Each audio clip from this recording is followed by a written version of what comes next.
فيلمنا بيبدأ مع ولد صغير اسمه كارل وهو بيلعب بالبالونة بتاعته، وبنعرف إنه نفسه يكون مغامر ومستكشف كبير. وبعدها بيروح السينما وبيتفرج على فيلم للمستكشف العظيم تشارلز، وبنعرف وقتها إن تشارلز كان موجود في أمريكا الجنوبية في مكان اسمه شلالات الفردوس، وبنشوفه وهو بيقدم للناس اكتشافه الجديد اللي بيكون عبارة عن هيكل عظمي لكائن غريب بيعيش في شلالات الفردوس. لكن وقتها العلماء ما بيصدقوش كلامه وبيجردوه من منصبه كمستكشف، وبسبب اللي حصل ده بيقرر تشارلز إنه يروح لشلالات الفردوس وما يرجعش من هناك غير لما يصطاد الكائن ده ويجيبه معاه.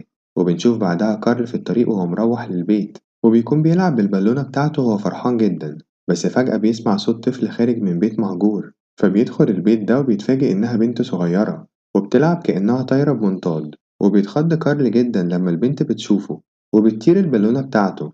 وساعتها بتهديه البنت وبتعرفه بنفسها وبتقوله إن اسمها ألي، وبترحب بيه في النادي بتاعها.